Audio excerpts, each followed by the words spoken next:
Thank you for joining Effortless Attraction. My name is Evelyn McAleer. I'm the author of A Life You Want, Effortless, and The Woman's Journey.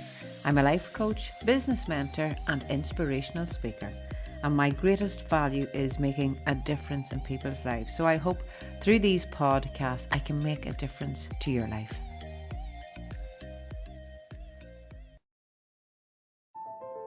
Today's Effortless Attraction podcast is sponsored by Thomas Wyatt, author of The Angel's Advocate, mentor, mindfulness coach, and angelologist. Thomas has dedicated over a decade of his life to assist people worldwide, online and in person, promoting the healing journey within our hearts and minds. To find out more about events and bookings, please visit www.thomaswyatt.uk.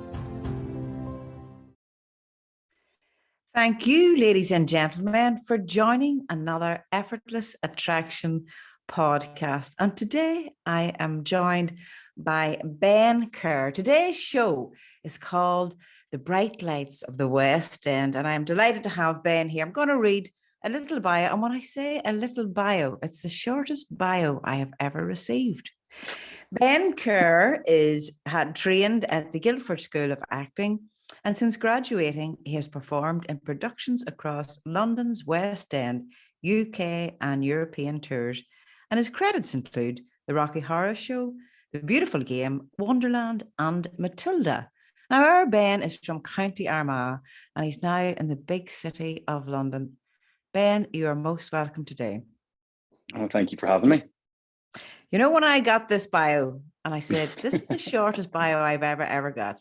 But then there was a big picture came along with it. And I said, do you know what it is? He lets his pretty face speak for itself. No, I keep the bio short, stick with the hits. Don't let the flops on there. Leave them off. I said, he lets his face do the talking. Ben, this is great. You know, when I said we'll do a podcast together, I've never actually spoken to a real life actor before. You're the first. Well, listen, you want to keep them to a minimum. There's nothing that they love more than talking about themselves. Is that right? So is that with anyway, let me take you back. You've came from the country in the north of Ireland here. Yes, indeed. And so what was the dream, the vision? How do you actually end up a country lad on the West End stage? It's kind of a twisty journey for me. I think a lot of people from Ireland, it can be quite similar. It's not something that I knew you could do growing up. I stumbled upon it. We actually moved out College Lands way, and it must have been around the millennium. I think it was the year 2000 we landed there, and they just had opened the Marketplace Theatre in Armagh.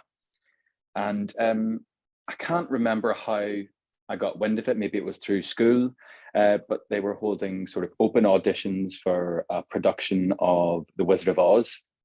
And now I don't know whether I was hell bent on doing it or whether my mum and dad were just keen to get me out of the house for the summer. But anyway, I ended up there. I think I sang a Robbie Williams song in the first round of auditions. And can't remember which one, but I'm not entirely convinced it was Fab either. But yeah, so I ended up in that production, and bit by bit, things started to fall into place thereafter. But it was only whenever I was doing my A-levels that I realized that the drama school was a thing, that you could go and actually potentially make some semblance of an earning doing it. And I attended my first audition for a drama school in London, and I just couldn't believe it. I just couldn't believe that all of these like-minded people were in this almost fairy tale like setting where you spend your whole day learning about theatre, you know, of the now and of the past, and explore the way like words work and telling stories and looking at all various forms of dance and acting for screen, acting on stage. I just couldn't believe it. My mind was completely blown away. Do you know what you reminded me of? Now, I'm not that much older than you. I'll say that, Ben. I'll just say that. Oh, of course. Sure. Of course. But in the 80s, I was fascinated. There was a show on TV. It was called Fame. Now, and that was the day of the leg warmers. It was an American show, and I always would have loved to have attended a school like Fame, where you could have danced and played musical instruments and acted all day long. So that's, just leave that idea in my head. That's what I feel that where you were at, this fairy tale world. But from that then, so you got educated about theatre, and I'm sure they show you a lot of skills, acting skills, drama, dancing, singing, all of that. And then stepping out, I suppose, to your first interview, because you still have to go through the interview process. Is that correct? To get it onto a show?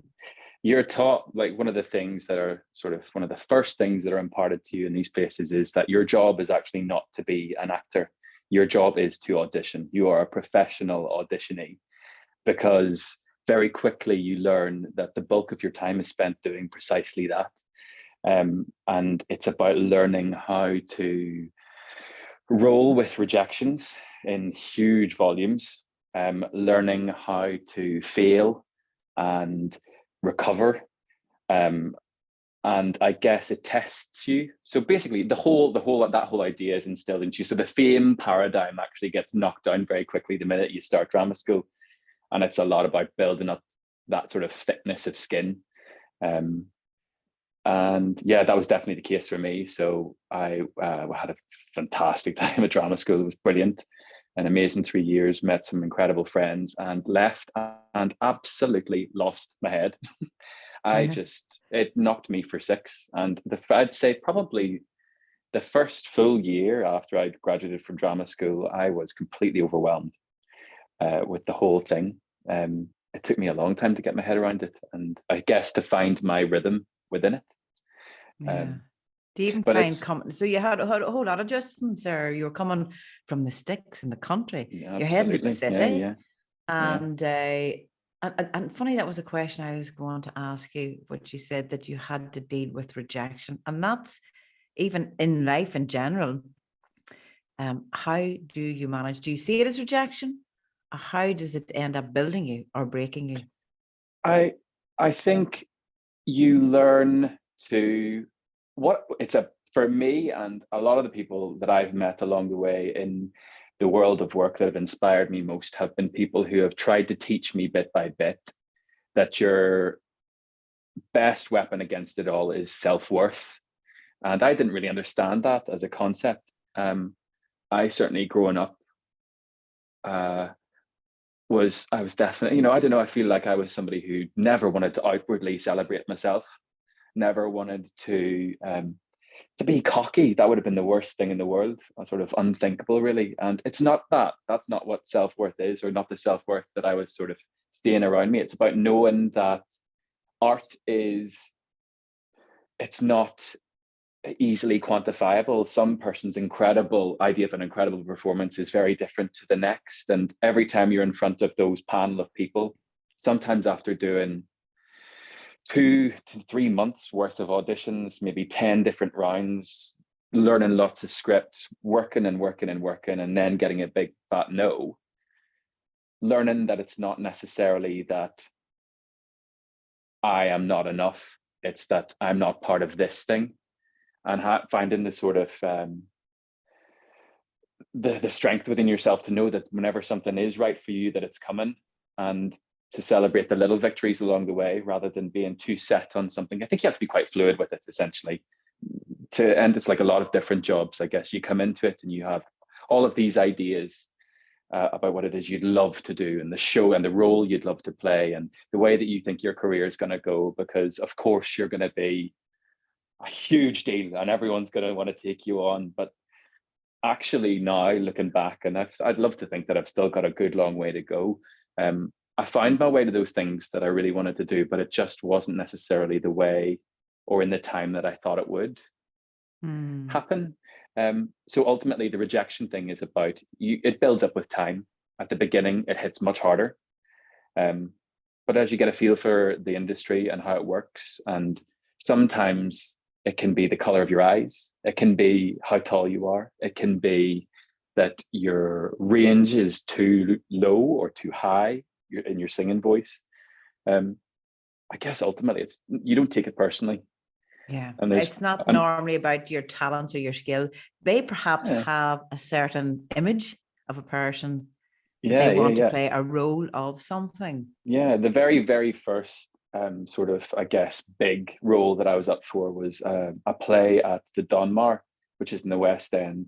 And now listen, if I'd landed it, it would have been ridiculous. It was with this incredible director, and it was to play the son in sort of a family story. And I remember I got the script through, and I was like, God, I have to read this whole thing before this audition in a couple of days. I was like, but put the head down, sort of got it done, and did a couple of rounds. Really got on with this director, who I was a bit starstruck. Ended up not getting it, and the director sent an email through to my agent, and the reason why is because they had cast an actress to play the mother, and we just didn't look enough alike. And I remember that being a moment. I was very, very kind of that director to say anything, because 9 times out of 10, particularly at the beginning of your career when you're just starting out, you just hear nothing. You don't necessarily even get a no. So I remember that being a pretty seismic moment for me, and I realized that it was going to be a bit of a journey, and learning to switch that off. You go in, you give something your all in an audition, and then you have to find a way to let it go, leave it behind you, leave it at the door, which hopefully teaches you something in other parts of your life, So yeah, it hasn't been all about all singing, all dancing, all that. It's about character building.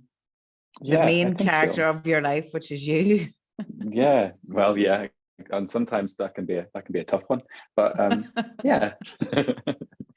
Yeah, it is, because I speak most days with people, and it's always about self-worth, our belief in ourselves. That ability to say, I'm going to go out for this. I'm going to give it my best shot, whatever it is.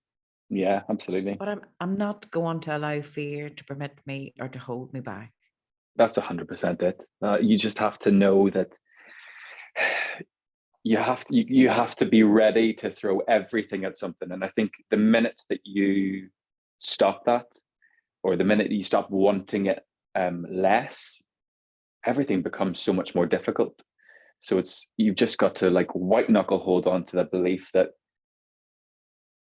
well, maybe not even white knuckle, just to know that when something is right for you, it'll come along and it will be easy. Yeah.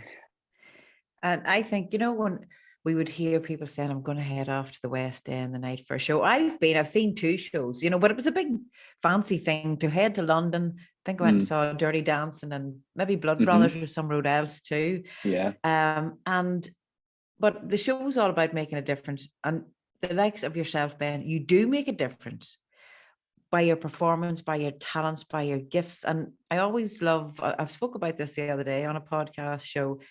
Deepak Chopra had talked about the law of Dharma, law of purpose, your life's purpose.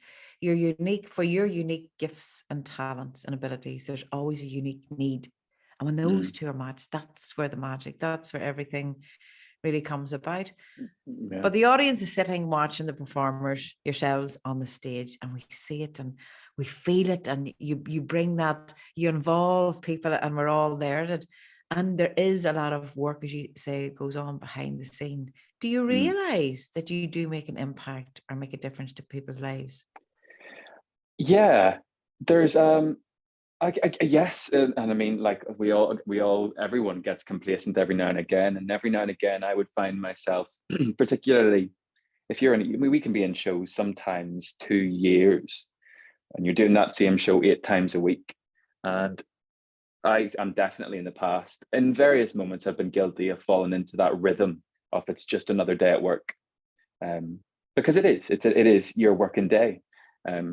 But every time I find myself falling into that rhythm, something would happen that would make me realize, that would snap me back into the moment and help me realize that it was an incredible privilege to be doing what I was doing. And there's a big culture now, particularly in shows in the West End, where people will hang around stage door after the show. Sometimes, I mean, with the weather here in London, it could be raining cats and dogs, and they're out there with their programs from the show or wearing the merch T-shirts from the show, and they just want to connect with the people, because it's like being on a journey with someone.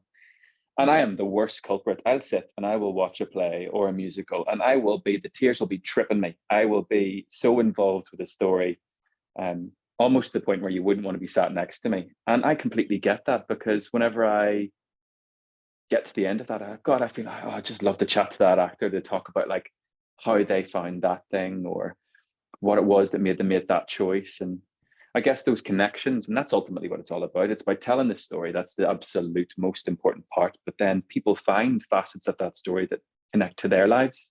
And that idea of shared experience can help people through untold things. People can be in really dark parts of their lives and can rely really heavily on theatre. Yeah. And it's a kind of escapism, isn't it, for even the audience, or perhaps maybe for the likes of actors. But you said something there that I didn't realize either, how long sometimes a show could be running and you're doing the Oh same God, yeah, day in, yeah, day out, day in, day out. And this yeah, could be life in general for people going to the same job, driving the same road, sitting at the yeah. same desk. Yeah, I tell you what, one of the most interesting things for me recently, I've got to that time of life now where my career, I feel like I'm a bit more settled in what it is I do. But lots of my friends from back home, and now we're all over the shop and doing all different types of jobs. But one really sobering thing is the symmetry. And sometimes it can feel like working as an actor it's a ridiculous job. It can feel like such a silly, like a weird thing to do.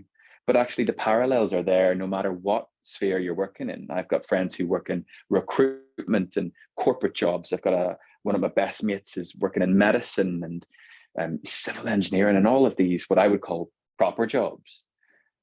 But there is still that same thing of finding parts of that job that you love and learning to like really endow every day with that, and understanding that you take responsibility for what, the thing that you're there to do.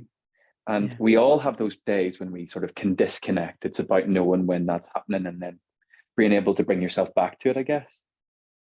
Whenever I had, I think, I don't know what age it was, but I remember always saying about choreography. Now, if I had went home at that stage and said, I'd love to have done something like that, I think my mother would have thought it was something to do with your feet. Plus, there was nothing happening about here. I would have loved to have went in there. And when I went to the technical college, we obviously got computers at that stage, probably with a floppy disk with a program on it. And the careers teacher, he says, Evelyn, I've just typed in all of your interests and there's only one job that's coming up for you. And I says, what's that? And they said, stage manager. So I could have been on the West End. But then I want to be doing a podcast. I love creativity, Ben. I love people that you can use your imagination. I love that. That's my thing.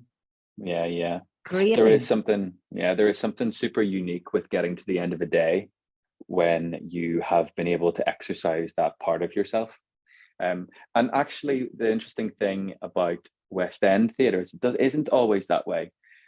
Like we spoke about earlier, sometimes shows can run upwards of 30 years in the West End. And quite often those blueprints of those shows don't change.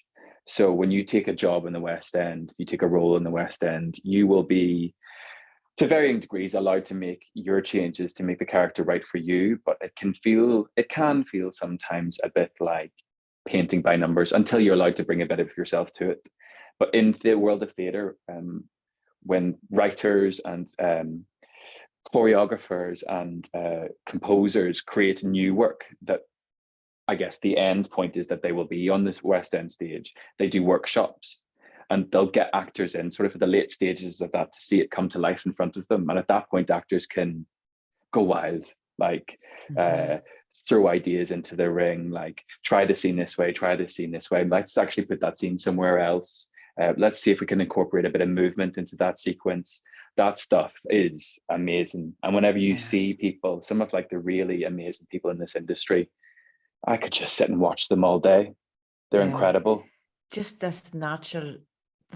I don't think people can be taught that. There's a naturalness, isn't there? Just they see something or they create something, and music's powerful.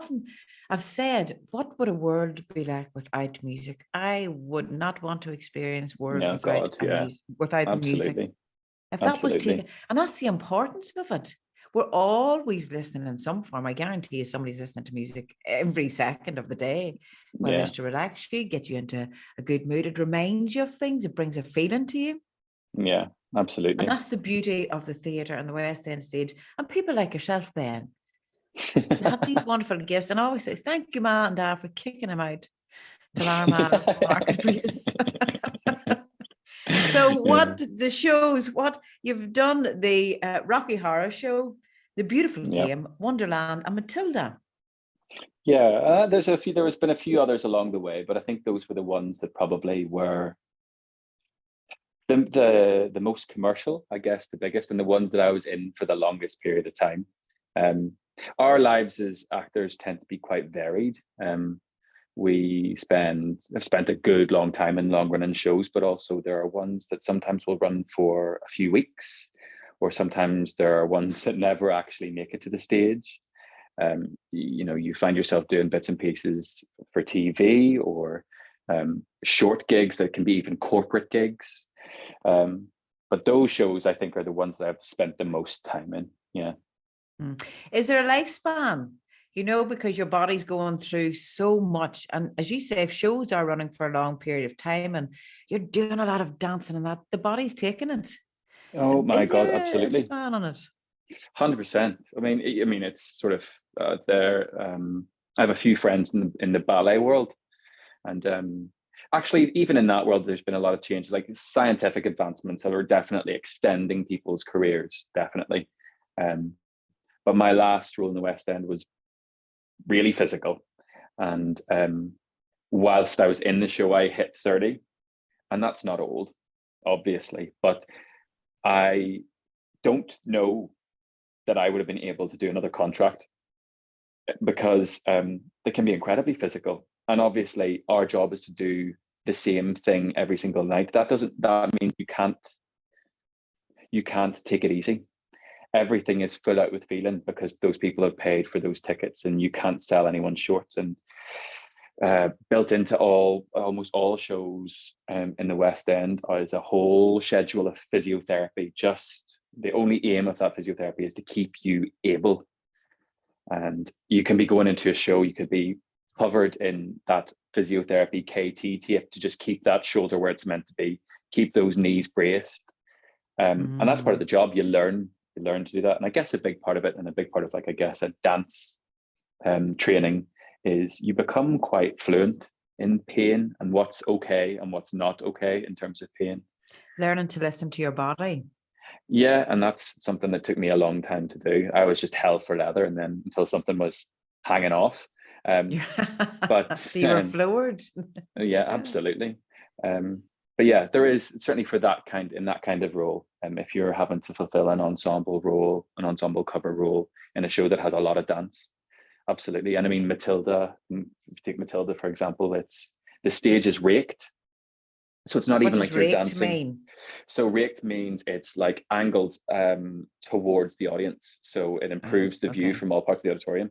It's quite common in a lot of the older theatres in the West End, but Matilda's was particularly bad. So your body learns to do what it should do flat at an angle.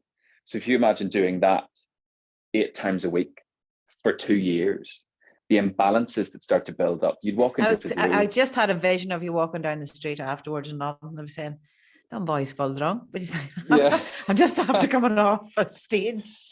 Yeah. You can only imagine what it's like after a pint, I'm telling you. Oh, So great. So, yeah, Ben, what is the dream then after the stage? What would you like to do then with life? I want to keep doing this for as long as I possibly can in some form. I'm completely, and I remember when I sat down and when I met my agent, and the agent who I've been with the whole time since I left drama school, who's fantastic.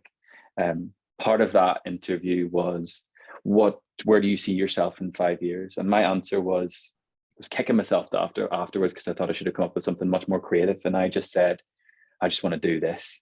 Just want to do this. And I kind of still feel the same. There are lots of different parts of the industry that I'd love to explore. I love TV and film work. And I've got a lot to learn about that, but I'm learning a lot now, and that work really excites me. I've been lucky enough to do a bit recently, but I love musical theatre and I love live theatre. I'd love to do some more plays. God, how long have you got? There's so much I want to do. Well, sure. Listen, I always see they're always on the mad hunt. I see movies, a handsome Irish man, a good Irish accent. There's Liam Neeson, never had to change his accent once. I know. Play a Listen, Russian with a I should. Ballymena accent. I love it. He's trailblazing, making all of the rest of our jobs much easier. I don't know if Colin Farrell managed to shift his too much in American. I think you may give that one up there, Colin. I know. Handsome, one of their easy to careers would look be at, grand. easy on the eye is always a good thing too, Ben. Oh, well, Ben. So listen, if anyone's listening here, I always think I remember having doing a podcast with a young guy, and in his young mind, he just wanted to be famous, but drama and acting was going to be part of it. He says at home he loves doing that. What advice would you give anyone that would think, is this possible for me? I love doing this. Where do I go to next? I would say, if this is what you want to do and you're absolutely sure about that, knowing that it's not easy, then just be the hardest working person in every room that you walk into. Be prepared to throw absolutely everything at it and to learn about having a thick skin. And if you master those things, then it's just a gift. Yeah. And to get involved with local dramatic or drama societies in your area. Absolutely. There is you learn from absolutely everything. And it's one of those things as well. You could read a book all day, every day, but it's from watching other people do the job, watching other people in their craft. That's when you get so much better. So take every opportunity. Of mindset, as you said, you got to get thick-skinned here, because Absolutely. If you take, and even anybody in life, how important is mindset? I think it is the difference between success and failure. I really do. I think that the way and people always talk about it, it's a really interesting thing. And to be honest with you, I don't know that I fully have a command of this yet, but there's a really interesting thing that happens. A lot of actors I know also work reading in auditions for big shows here or for film and TV. And they say, from seeing the world from that perspective, the people who make the decisions, who do the casting, for your like of Warner Brothers or big casting directors, they can tell when a person walks into the room before they've done anything, before they've read a single word. Their energy. 100%. I guarantee that's 100. I believe that. I believe it. Oh, me too. 100%. And that all sort of comes down to that belief in self as well. I think it's very much easier to present an energy that says, take me on, when you know you have what's needed, when you know that you have something to offer. So you've just got to know that. Yeah, that's it. I always said your energy would present yourself before you even open your mouth. 100%. 100%.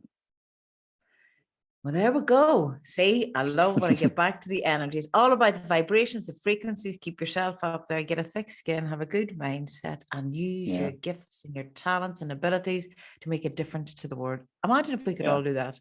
That'd be a great. Oh God, be class, wouldn't it?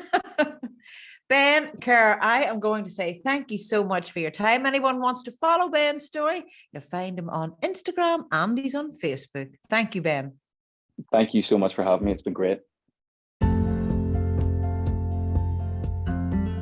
If you would like to advertise your business by becoming a sponsor on an upcoming Effortless Attraction podcast, send an email to evelyn@evelynmcalew.com.